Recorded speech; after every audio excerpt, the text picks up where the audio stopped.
இமயமலை அடிவாரத்தில் ஒரு மடம். அங்கே ஒரு சன்னியாசி இருந்தார். அவர்கிட்ட ஒருத்தர் வந்தார். சுவாமி, ஆசையை உதற நினைக்கிறேன், முடியல, ஒட்டிக்கிட்டே வருது அப்படின்னாராம். இப்படி உட்கார, ஒரு கதை சொல்கிறேன் அப்படின்னு சொல்லி அவர் சொல்ல ஆரம்பித்தாராம். அவர் சொன்ன கதை என்னென்னா, ஒரு ஊரில் ஒரு ஆள் இருந்தான். அவன் பேர் குப்புசாமி. அவன்கிட்ட எப்பவும் ஒரு பழைய தொப்பி இருக்கும், விடவே மாட்டான். அதனால் அவனை எல்லாரும் தொப்பி சாமி அப்படின்னு தான் கூப்பிடுறது வழக்கம். ஒரு புது தொப்பி வாங்கிக்கப்படாதாப்பா அப்படின்னு நண்பர்கள்லாம் சொல்லி பார்த்தாங்க. பணத்துக்கு எங்கே போவேன் அப்படின்னு விட்டானா. பணம் வச்சுருக்கான், செலவு பண்ண மனசு வரல. மகா கஞ்சன். பழைய பாட்டில்கள்லாம் வாங்கி விற்றுக்கிட்டு இருந்தான். அப்படி ஒரு தடவை பழைய கண்ணாடி சாமான்களை ஏலத்தில் எடுத்தப்போ அதில் ஒரு அருமையான சென்ட்டு பாட்டில் கிடச்சிது. உடனே ஒரு ஐடியா பண்ணான். அந்த சென்ட்டை சின்ன சின்ன பாட்டில்களில் அடைச்சி ஜன்னல் ஓரமாக அடுக்கி வச்சுட்டான். அதை விற்றா நிறைய பணம் கிடைக்குமே, அதனால். இதுக்கு இடையில் ஒரு நாள் அவன் அப்படியே உட்காந்துருந்தான். அந்த நேரம் நண்பன் வந்தான். ஏண்டா, உன் பழைய தொப்பியை மாற்றப்படாதா? ஊரில் எல்லாரும் கேலி பேசுகிறாங்களே ஒன்று தொப்பி சாமின்னு அப்படின்னு சொல்லி கேட்டிருக்கான். இந்த சென்ட்டு பாட்டில் விற்றதும் பணம் வரும், அதுக்கப்புறம் பார்க்கலாம் அப்படின்னு நானா இவன். சரி வா, நீச்சல் குளத்துக்கு போயிட்டு வருவோம் அப்படின்னு கூப்பிட்ருக்கான் நண்பன். 2 பேரும் போனாங்க. அதே நேரம் அந்த ஊர் நீதிபதியும் அங்கே குளிக்க வந்தாராம். அவர்கிட்ட இருந்தது விலை வசந்த ஒரு புது தொப்பி. அதை அங்கே இருந்த ஸ்டாண்டில் மாட்டிவிட்டு குளிக்க போனார். இதுக்கிடையில் குப்புசாமி குளிச்சுட்டு வந்தான். அவனுடைய பழைய தொப்பியை காணலை.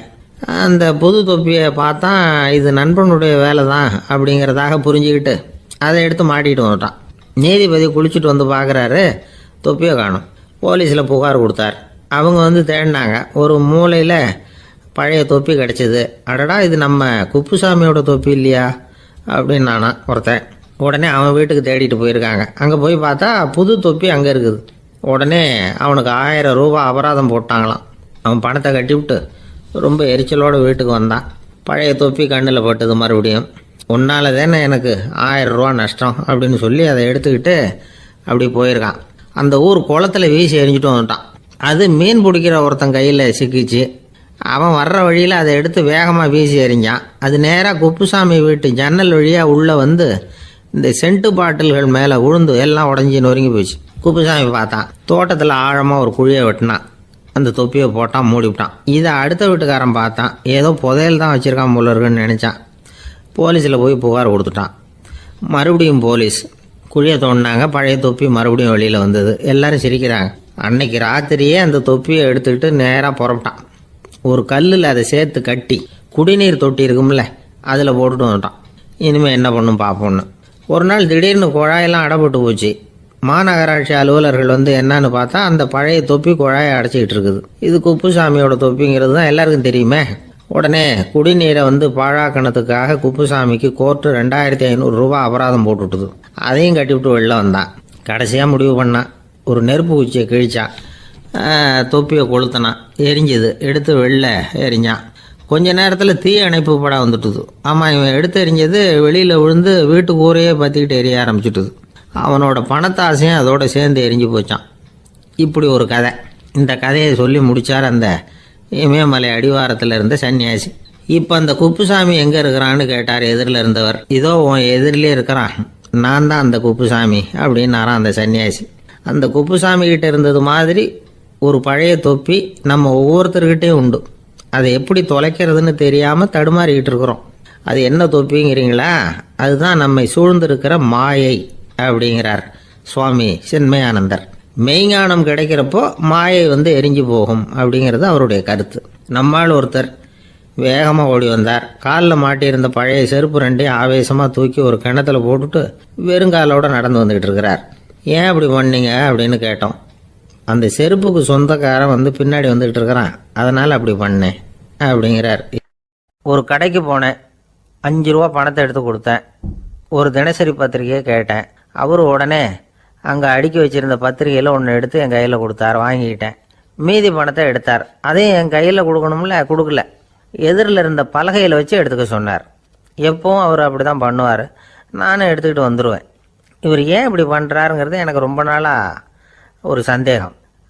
ஒரு நாள் அவர்கிட்டயே இதை கேட்டுவிட்டேன். ஏங்க, நீங்கள் உங்கள் கடைக்கு பொருள்கள் வாங்குறவங்களுக்கு நீங்கள் பாக்கி சில்லறையை கொடுக்குறப்போ பலகையில் வச்சு விட்றீங்க, கையில் கொடுக்க மாட்டேங்கிறீங்களே, ஏன் அப்படின்னு கேட்டேன். காசை கையில் கொடுத்தா நம்மக்கிட்ட இருக்கிற லட்சுமி போயிடுவா சார் அப்படின்னார். அதாவது பணம் செலவாயிடும் அப்படின்னு அர்த்தமா. இன்னொரு நண்பர், அவர் ஒரு நாள் வழக்கத்துக்கு மாறாக ரொம்ப சோகமாக உட்காந்துருக்கிறார். ஏங்க என்னாச்சு, ஏன் இப்படி கப்பலே கவிழ்ந்தது மாதிரி உட்காந்துருக்குறீங்க அப்படின்னு கேட்டேன். கப்பலே கவிழ்ந்திருந்தா கூட நான் இப்படி கவலைப்பட மாட்டேன் சார், வேற ஒன்று நடந்து போச்சுன்னார். என்னன்னு கேட்டேன். என் உச்சந்தலையில் பல்லி ஒன்று விழுந்துட்டுதுன்னார். அதுக்காகவா இப்படி அப்படின்னு ஆச்சரியப்பட்டேன். ஆமாங்க, பல்லி உச்சந்தலையில் விழுந்தால் பலன் என்னன்னு பஞ்சாங்கத்தில் பார்த்தேன், மரணம்னு போட்டிருக்கு அப்படின்னு சொல்லிவிட்டு அவர் தொடர்ந்து கவலைப்பட ஆரம்பிச்சிட்டார். இப்படியும் ஒருத்தர், என் கூட வேலை பார்க்குற ஒருத்தர் எப்படி தெரியுமா, தினமும் வலது காலை வச்சு தான் ஆஃபீஸுக்கு உள்ளே நுழைவார். என்னைக்காவது தவறுதலாக இடது காலை வச்சு உள்ளே வந்துட்டார்னா அன்னைக்கு பூரா மனசு சங்கடப்படுவார், எந்த வேலையும் சரியாக ஓடாது. கேரம் போர்டு ஆடுற ஒருத்தர் எப்போ ஆட உட்காந்தாலும் ஸ்ட்ரைக்கரை கை தவறி கீழே விழுற மாதிரி பண்ணி அதுக்கப்புறம் அதை எடுத்துக்கிட்டு ஆட உட்காருவார். ஏன்னா எப்போவோ ஒரு தடவை நிஜமாவே அது கை தவறி கீழே விழுந்திருக்குது. அன்னைக்கு பிரமாதமாக ஜெயிச்சுட்டார். உடனே ஒரு முடிவுக்கு வந்துட்டார், கை தவறுனா லாபம் அப்படின்னு. அதுக்கப்புறம் அதையே பழக்கமாக்கிக்கிட்டார். பூனை குறுக்க போனால் சகுனம் சரியில்லைன்னு நினைக்கிறவங்க உண்டு. ஆனால் ஒருத்தர் எப்படி தெரியுமா, அவர் வெளியில் கிளம்புற சமயம் பக்கத்து வீட்டு ரேடியோவில் மியாவ் மியாவ் பூனை குட்டின்னு பாட்டு சத்தம் கேட்டால் கூட போதும், சகனம் சரியில்லைன்னு பிரயாணத்தை கேன்சல் பண்ணிவிடுவார். இப்போ இவ்வளவும் எதுக்கு சொல்கிறோம்னா, அளவுக்கு மீறின சகுன நம்பிக்கைகள் இருக்குது பாருங்கள், இதோட பயமும் சேர்ந்துக்கிட்டதுன்னு வச்சுக்கோங்க, இது ஒருத்தருடைய மனநிலையை பாதிச்சிடும். இது உளவியல் நிபுணர்கள் சொல்கிற கருத்து. வாழ்க்கையே தடுமாற வச்சிரும். பாதுகாப்பு இல்லாத உணர்வு, ஒரு விதமான டிப்ரெஷன் மனநிலை, இதெல்லாம் தான் இதுக்கு காரணமாக அமையலாம். சில பேர் காய்கறி நறுக்க கத்தியை கையில் எடுத்தால் கூட நேரம் சரியாக இருக்கா அப்படின்னு பார்த்துட்டு தான் வேலையை ஆரம்பிக்கிறது வழக்கம்.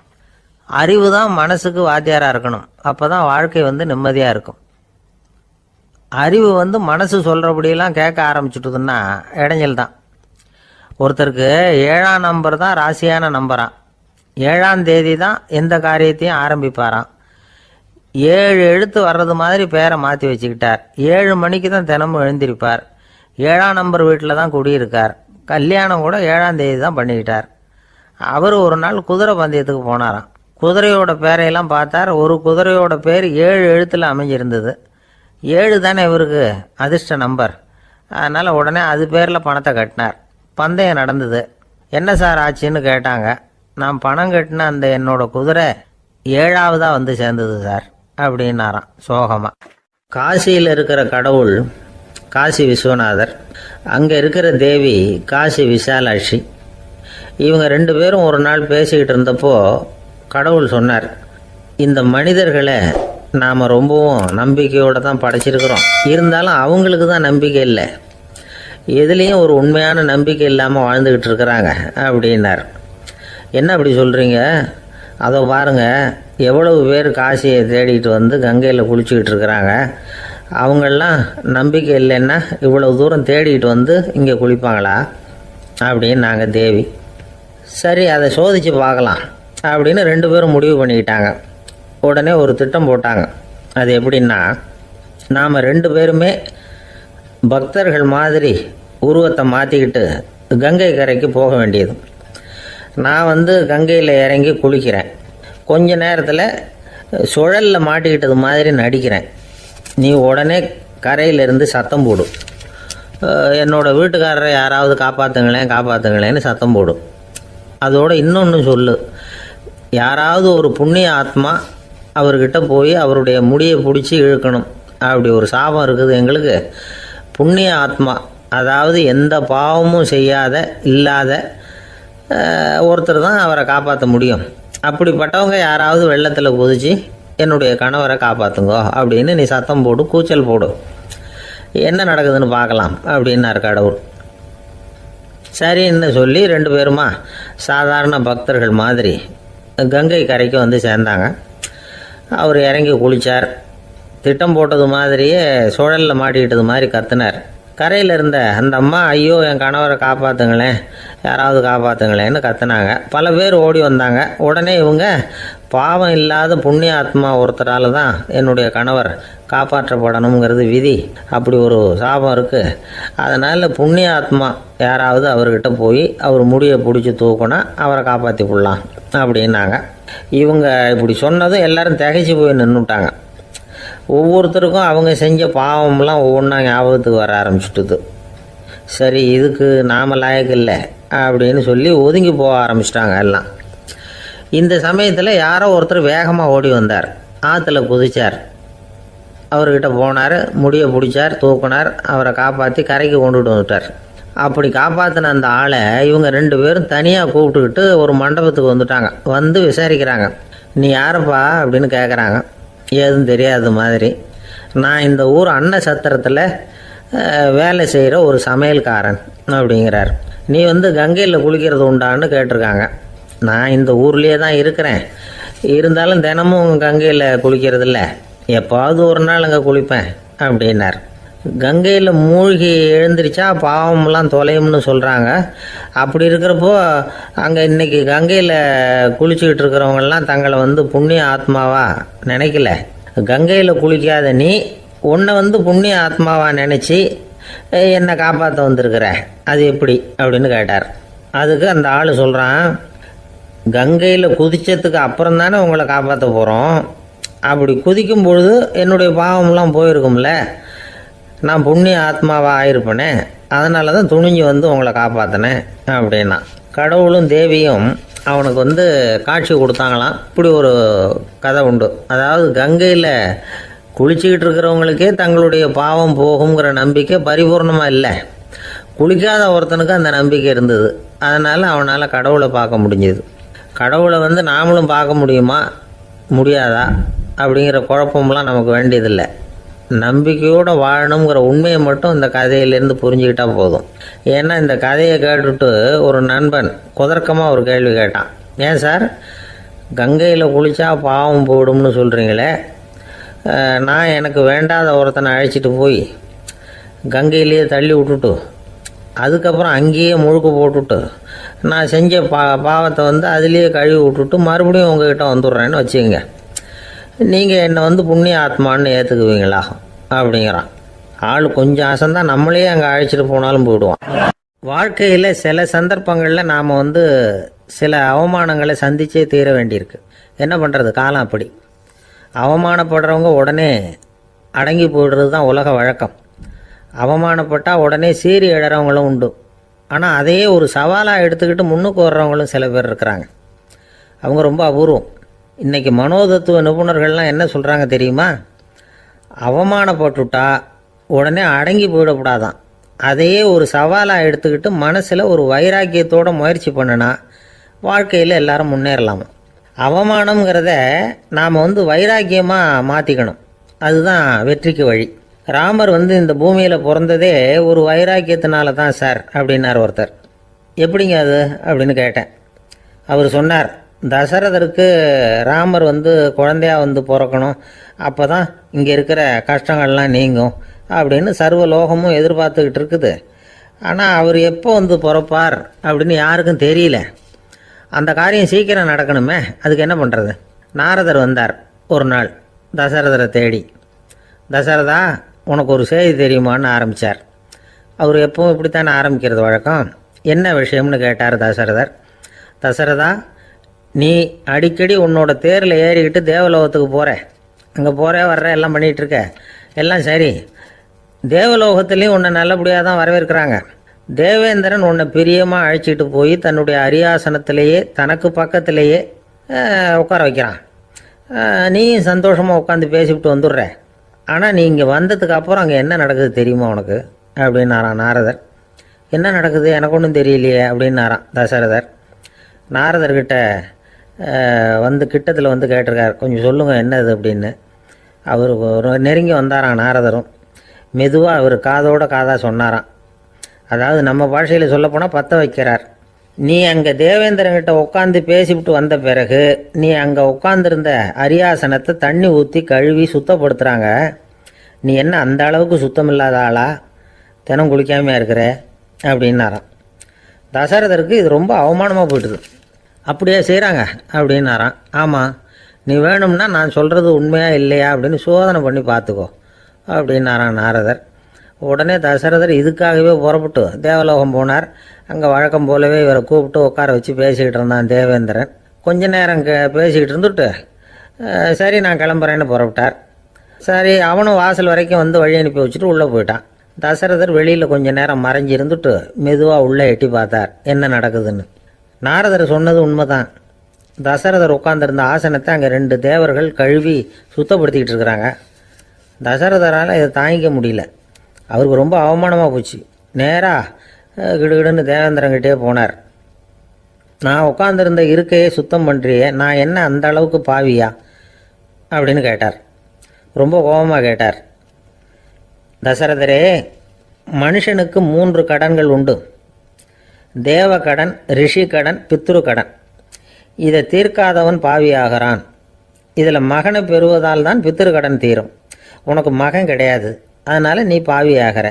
பாவி உட்கார்ந்துருந்த இடம்ங்கிறதுனால அதை சுத்தம் செய்ய வேண்டியது எங்கள் கடமை அப்படின்னு நானும் தேவேந்திரன்.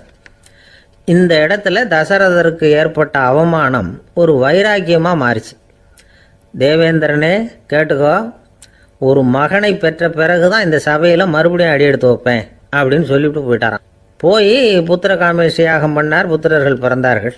இந்த கதையில் உள்ள கருத்து என்னன்னா, தேவேந்திரன் தசரதரை அப்படி அவமானப்படுத்தலைன்னா அவருக்கு இப்படி ஒரு வைராக்கியம் பிறந்திருக்குமா?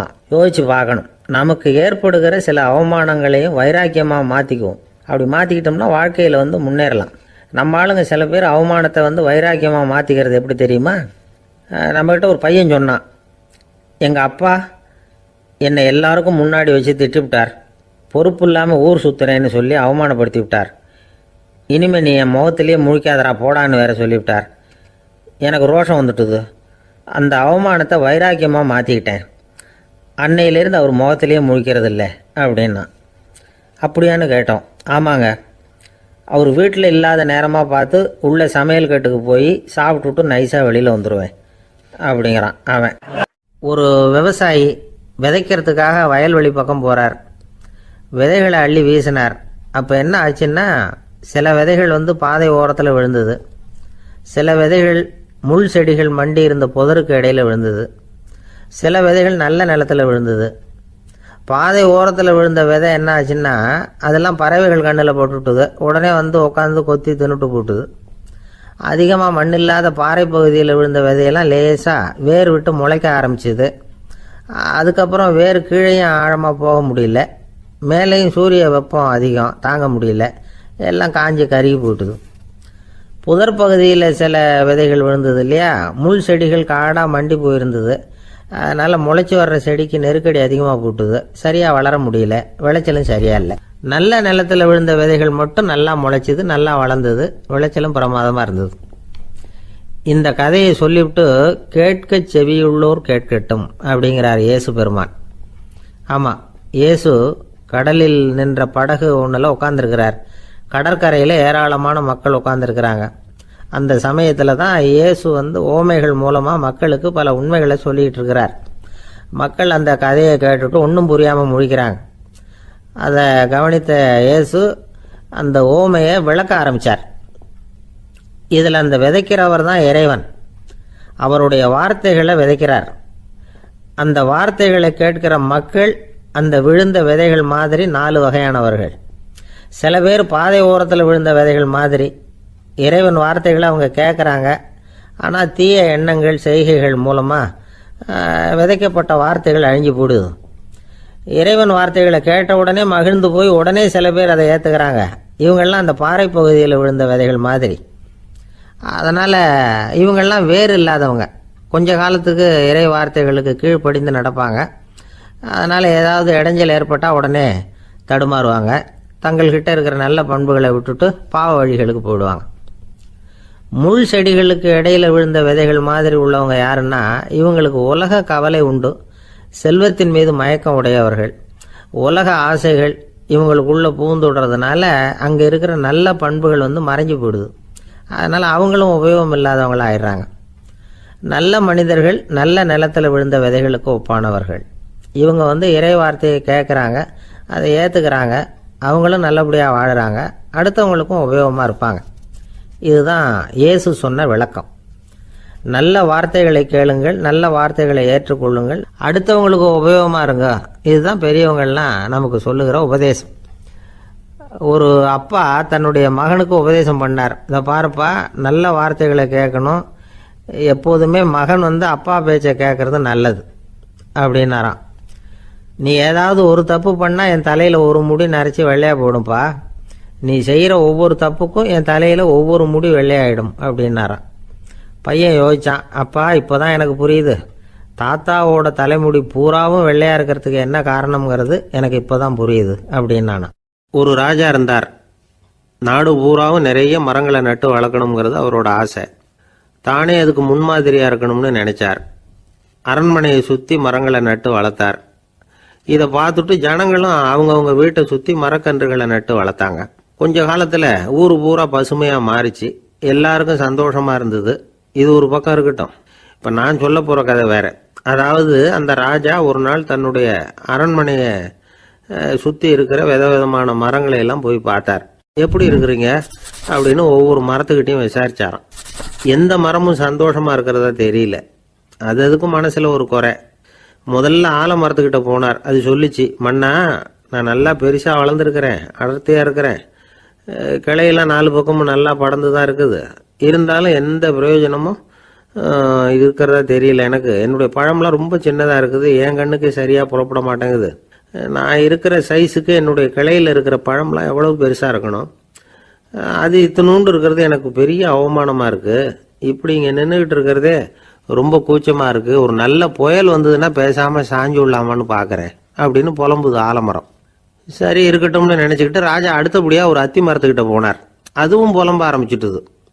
நான் கூட பெரிய மரம் தான், இல்லை இலையெல்லாம் அழகாக தான் இருக்குது, பழம் அழகாக இருக்குது, இருந்தாலும் உள்ள விஷயம் இல்லையே, அத்தி பழத்தை புட்டு பார்த்தா அத்தனையும் சொத்த அப்படின்னு பழமொழியே உண்டாயிட்டுதே. இப்படி ஒரு கெட்ட பேரோட நான் இருக்கணுமா அப்படின்னு புலம்புது அது. சரி இது இருக்கட்டும் அப்படின்னு சொல்லி அடுத்தபடியாக வேப்ப மரத்துக்கிட்ட போனார். அது தன்னுடைய வேதனையை வெளியிட்டது.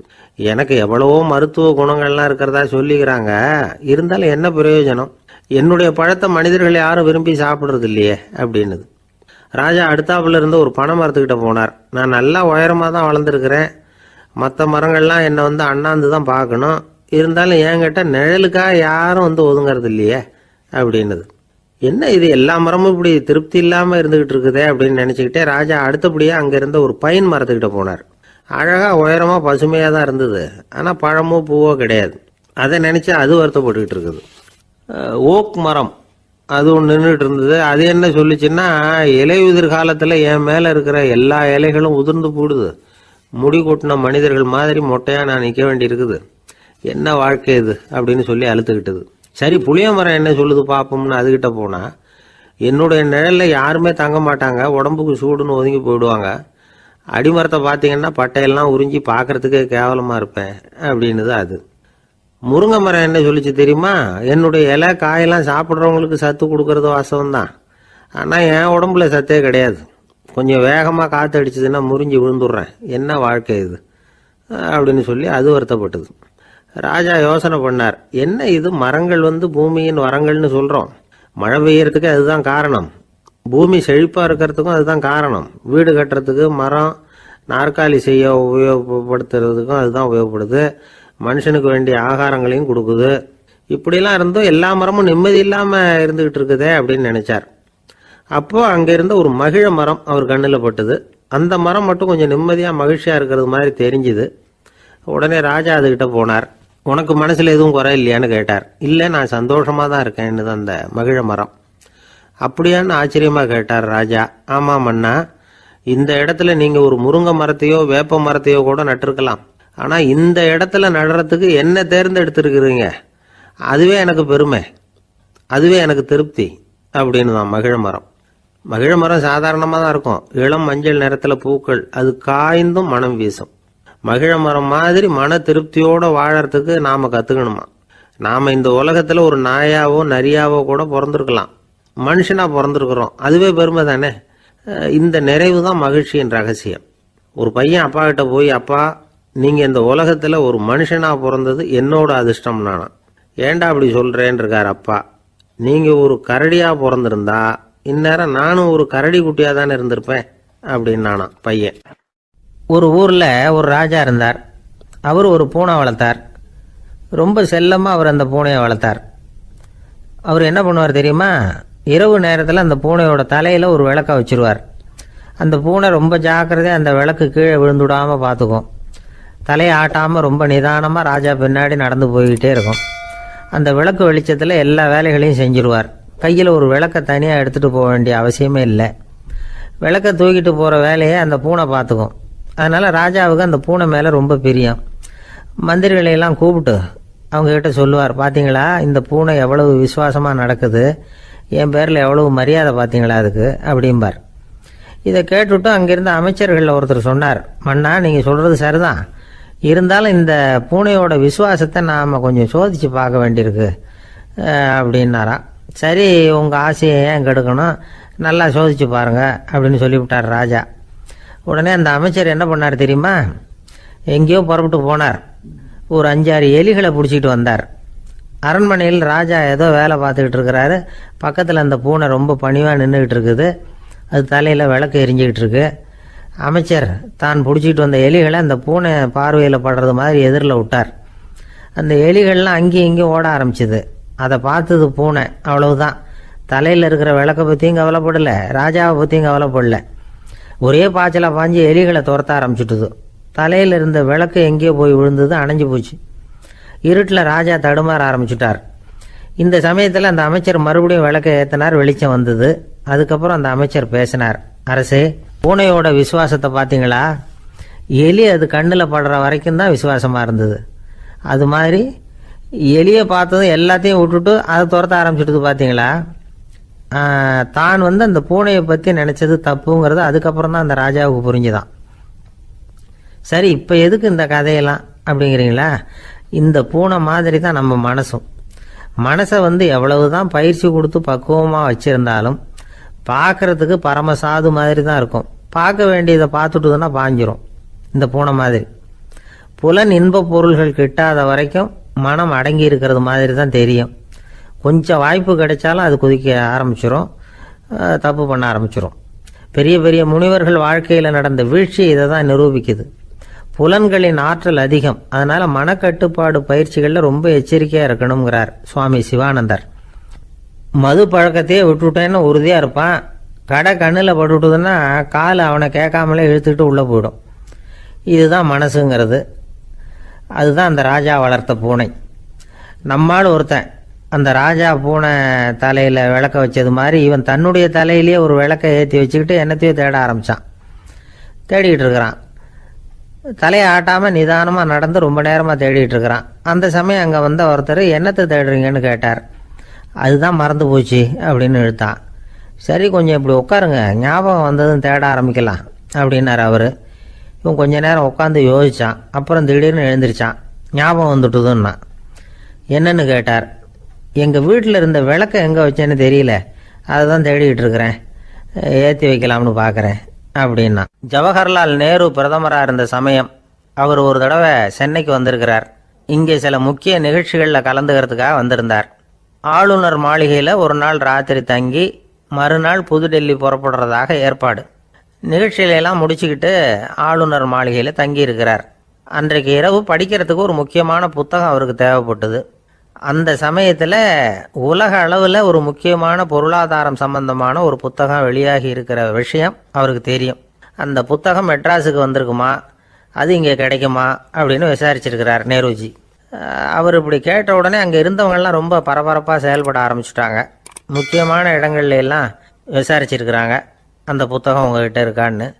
சென்னையில் உள்ள கன்னிமாரா நூல் நிலையத்துக்கு எப்படியும் அந்த புத்தகம் வந்திருக்கணும் அப்படின்னு ஒரு நம்பிக்கை.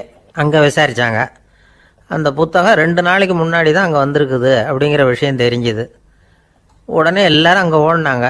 அவங்களுக்கு இன்னொரு சந்தேகம், புத்தகம் வந்திருக்கு சரி, அது இந்த சமயத்தில் வேற யாரும் படிக்கிறதுக்கு எடுத்துகிட்டு போயிருக்கக்கூடாதே அப்படிங்கிற சந்தேகம் இருந்தாலும் மனசுக்குள்ள ஒரு தைரியம். இப்படி ஒரு புத்தகம் வெளிவந்திருக்கிற விஷயமே நேருஜி சொல்லி தான் நமக்கே தெரியும். அதுவும் இல்லாமல் உலக பொருளாதாரம் சம்பந்தமான ஏதோ ஒரு புத்தகம் அது. அதை போய் இந்த நேரத்தில் அவ்வளவு ஆர்வமாக யார் எடுத்துகிட்டு போயிட போகிறாங்க அப்படிங்கிற தைரியம். இந்த தைரியத்தோடு அந்த நூல் நிலையத்துக்கு ஓடினாங்க. புத்தகத்தை தேடுனா அது கிடைக்கல, யாரோ எடுத்துகிட்டு போயிருக்கிறாங்க. நேருவுக்கு மட்டுமே தெரிஞ்சிருந்த அந்த புத்தகம் பற்றின விஷயம் சென்னையில் வேற ஒருத்தருக்கும் தெரிஞ்சிருக்குது. உடனே எல்லாரும் பரபரப்பாக அந்த அதுக்குன்னு இருக்கிற ரிஜிஸ்டர் இருக்குல்ல, பதிவேடு, அதை புரட்டி பார்க்குறாங்க யார் எடுத்துகிட்டு போகிறாங்கன்னு தெரிஞ்சுக்கிறதுக்காக. எடுத்துகிட்டு போனவங்க அதில் கையெழுத்து போட்டிருப்பாங்கல்ல, அதை பார்த்து யாருன்னு தெரிஞ்சுக்கலாம் அப்படிங்கிறதுக்காக தான் அதை புரட்டுறாங்க. அதோ அந்த புத்தகத்தோட பேர் பக்கத்தில் அதை எடுத்துக்கிட்டு போனவங்க கையெழுத்து உத்து பார்க்குறாங்க எல்லாரும். அதில் போட்டிருக்குது பேர் CN அண்ணாதுரை அப்படின்னு எழுதியிருந்தது. அவர் தான் பேரறிஞர் அண்ணா. நேரு படிக்க விரும்பின ஒரு புத்தகத்தை அதே நேரம் படிக்க விரும்பின இன்னொரு தலைவர் இவர். படிக்கிறதுல அவருக்கு இருந்த ஆர்வத்தை நாம் தெரிஞ்சுக்கணும்னா அதுக்கு எவ்வளவோ சம்பவங்கள் இருக்குது. கடைசி காலத்தில் அவர் அடையாறு மருத்துவமனையில் படுத்திருக்கிறார். அவருக்கு ஒரு முக்கியமான அறுவை சிகிச்சை செய்ய வேண்டியிருக்குது அவசரமாக. அமெரிக்காவிலேருந்து டாக்டர் மில்லர் வந்திருக்கிறார். அவர்கிட்ட கேட்குறார், டாக்டர் நாளைக்கே அறுவை சிகிச்சை செய்ய போகிறீங்களா அப்படின்னு. ஆமாங்கிறார் டாக்டர் மில்லர். நாளைக்கு மறுநாள் செஞ்சுக்கிறேனே அப்படின்னாரான் அண்ணா. ஏன் ஏதாவது நாள் பார்க்குறீங்களான்னு கேட்டிருக்கார். இல்லை, ஒரு புத்தகத்தை படிச்சுக்கிட்டு இருக்கிறேன், அதை நாளைக்குள்ளே முடிச்சிருவேன், அதுக்கப்புறம் நான் இறந்தாலும் கவலை இல்லை அப்படின்னாரான் இவர். அவர் தான் அறிஞர் அண்ணா. சங்ககால நூல்கள்லேருந்து சமீபத்தில் வந்த நூல்கள் வரைக்கும் எல்லாம் அவர் படிச்சிருக்கிறார். ஒரு திருமண விழாவில் அவர் பேசும்பொழுது சொன்ன விஷயம் இது. சங்க காலத்தில் காதலியை மணக்க விரும்புகிறவனுக்கு அவனுடைய தந்தை வீர சோதனைகள்லாம் வைப்பார். போய் புலிப்பல் கொண்டுக்கிட்டு வா, அப்போ தான் என் பொண்ணை கொடுப்பேன் அப்படின்னு சொல்லுவார். காதலன் உடனே காட்டுக்கு போவான், ஒரு புலியை கொன்று அதனுடைய பல்லை கொண்டுக்கிட்டு வருவான். அதை வீர பதக்கத்தில் பதிச்சு அவனுக்கு மாமனார் சூட்டுவார் கல்யாண சமயத்தில். இப்போலாம் காதலன் கிட்ட அப்படி சொல்ல முடியாது. இப்போலாம் காதலன் கிட்ட காட்டுக்கு போய் புலிப்பல் கொண்டுக்கிட்டு வான்னு யாராவது